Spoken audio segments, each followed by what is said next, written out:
কারণ বৃষ্টি নামতেছে রে। আল্লাহ আল্লাহ আল্লাহ, উনি আসলে যদি না দিত তাইলে মনে হয় আমার এই রাইডটা দিয়ে কিছুই থাকতো না। 164 টাকার পার্সেলে আমার কাইটা নেছে হলো।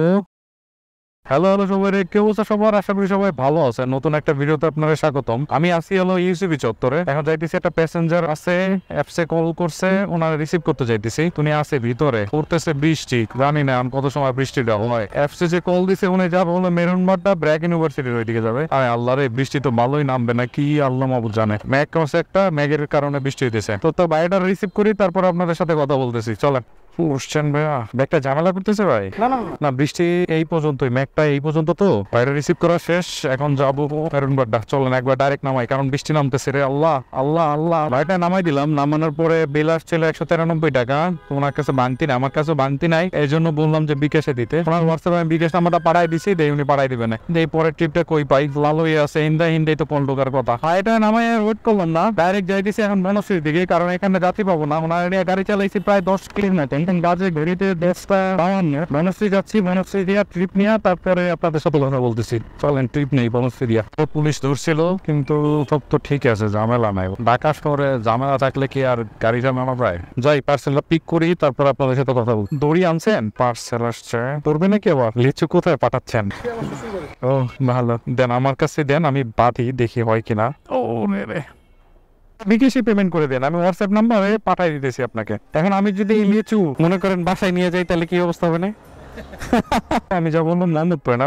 তো কাহিনী হচ্ছে পার্সেল রিসিভ করলাম, দেখলেনি তো। এটা যাবে কতগুলো লেচু না শ্বশুর বাড়ি পাঠাবে। এখন বাজে 11:47, 0.5 কিলো গাড়ি চালাইছি আমি। কাহিনী হচ্ছে একটাকে আমি বিকাশটা চেক করলাম, বিকাশে আমাকে যে পার্সেল পাঠাইতেছে উনি আমাকে 270 টাকা পাঠাইছে। ওনার কিন্তু বিল আসছিল 165 টাকা। পরে আমি ফোন দিলাম যে ভাই কেন আপনি এত টাকা পাঠাইলেন? বলতেছে ভাই রাখেন। ওই কলটা না আরেকবার আসছিল, আমি তখন রিসিভ করছিলাম। এখন এত বড় কার্টুন নিয়ে কেমনে যাওয়া যায় বলেন? রিক্স না। তখন আমি বললাম যে ভাইয়া ঠিক আছে, আপনি যখন বিপদে পড়ছেন তাহলে আমি আসতেছি। পরে পার্সেলটা নিলাম, তো এই জন্য হয়তো আমাকে আরো 100 টাকা উপহার হিসাবে দিল। তখন দিয়ে বললাম যে ভাই বেশি পাঠাইছেন, তো ভাই রাখেন, সমস্যা নাই। ভাই ভালো লাগলো। 9 কিলোর মতো গাড়ি চালানো লাগবে আমার। চলে আসছে ভাই। আসসালামু আলাইকুম। হ্যাঁ হ্যাঁ পৌঁছে গেছি, একবারে লোকেশনে আছি আমরা। আচ্ছা ঠিক আছে, ওকে ওকে ঠিক আছে। একটা কেচি নিয়ে বেরোতে বলেন। এই তো কেমন লেসু খাইলাম একটা, কইয়েন যে খাইছি একটা। থ্যাংক ইউ ভাই, রাগ করছেন নাকি? একটা লেসু খাইয়ে লাইলাম, মজা আছে। 164 টাকার পার্সেলে আমার কাইটা নেছে হলো 32 টাকা।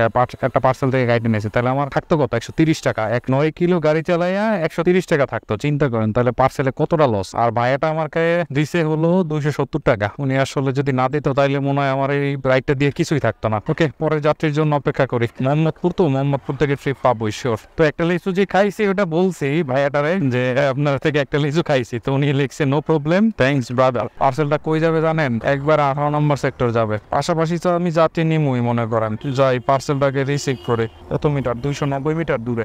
একটু ভাঁজ করে হলে সমস্যা নাই, নিয়ে গেলাম ভাই। বুঝছেন, একটু লেট হলে সমস্যা হবে। আচ্ছা ওকে, থ্যাংক ইউ ভাইয়া, অনেক ভালো লাগলো। আচ্ছা আল্লাহ হাফেজ। 270 টাকা দিছে। বিল আসছিল হলো 250 টাকা, 20 টাকা বেশি দিচ্ছে। তো আমি যে সামনে বসবো, একটা প্যাসেঞ্জার পাইলে নিয়ে যাবো। ভাইডারে পাইলাম মিরপুর 14 বিআরটি 150 টাকা লইয়া যাই। পার্সেল আছে, এটা হলাম এক্সট্রা ইনকাম। আল্লাহ হাফেজ। হ্যাঁ অনেক ভালো লাগলো। হ্যাঁ নামাই দিলেন, চলে আসছি পার্সেলটা নিয়ে একবারে বাসার কাছাকাছি। এখন পর্যন্ত 38 কিলো চালাইছি গাড়ি। তো চলে আসছে পার্সেলটা। এখন দেবো, পানি আছে, পানি খাওয়া যাবে। এখন যাবো পঞ্চবতীতে। এটা দিয়ে পাইলাম 270 টাকা, আর ওইটা দিয়ে পাইলাম 150 টাকা। তাহলে কত হইলো? 420 টাকা হইলো এক ট্রিপে। পুরা দেদারছে ভালো। তো এরপরে পঞ্চবতীতে এসে বসি। তো বসার পরে দুইটা ভাই আসে, আমরা দুইটা বাইকেরই ছিলাম। তো আইসা বলে যে আশুলিয়া যাবে। তো আমরা বললাম ভাই আপনারা আশুলিয়া গেলে দুইজন গাড়িতে চলে যান, কারণ বাইকে আপনাদের পড়তায় পড়বে না। তো আমরা বললো না ভাই আমাদের খুব দরকার, জরুরি, চলেন। আমি সচরাচর আশুলিয়ার এইদিকে যাই না, কারণ অনেক ধুলা, তো এই জন্য যাওয়া হয় না। আর একটা বাইক থাকলে হয়তো আমি পাঠাই দিতাম, কিন্তু নাই, তো এই জন্য দুইজনেই চলে গেলাম। তো ওনাদের সাথে ভাড়া চুক্তি ছিল 200-400 টাকা। আশুলিয়া থেকে একটু সামনে আগাই যায়, এরপর ওনারা আমাদের 250 টাকা করে দেয়। তো আমরা টোটাল গাড়ি চালাইছিলাম হলো 8 কিলো। আবার আসবো তো, কারণ এইদিকে আর যাত্রী পাওয়া যায় না, আর যাত্রী পাইলে এখানে দাঁড়াবো না, ডাইরেক্ট পঞ্চবতী চলে যাব। বসছিলাম 5টা পর্যন্ত, কিন্তু কোনো যাত্রী পাইলাম না। না পাওয়ার পরে বাসায় যাইতেছি। তো আজকে আমি টোটাল ইনকাম করছি 1140 টাকা। তো 1140 টাকা ইনকাম করতে আমার 200 টাকার তেল গেছে, আর 940 টাকা নিয়ে বাসায় যাইতেছি। আমি সকাল 10টার সময় গাড়ি চালাইতে নামছি, এখন বাজে হলো 5টার মতন। তো 7 ঘন্টার মতো আমি কাজ করছি। তো 7 ঘন্টায় 940 টাকা কামাইয়া বাসায় যাইতেছি। আলহামদুলিল্লাহ ভালো, আরো থাকলে আরো টাকা ইনকাম করতে পারতাম, কিন্তু আর বসতে ভালো লাগতেছিল না, এই জন্য চলে যাইতেছি। তো এই যে দেখেন আমি লেখা রাখতেছি প্রতিদিন কত টাকা কি ইনকাম করি। তো আজকের মতন এইখানে বিদায় নিতেছি। ভিডিওটা ভালো লাগলে একটা লাইক দিয়ে যান, না ভালো লাগলে একটা ডিসলাইক দিয়ে যান, কিছু একটা করে যান। আল্লাহ হাফেজ।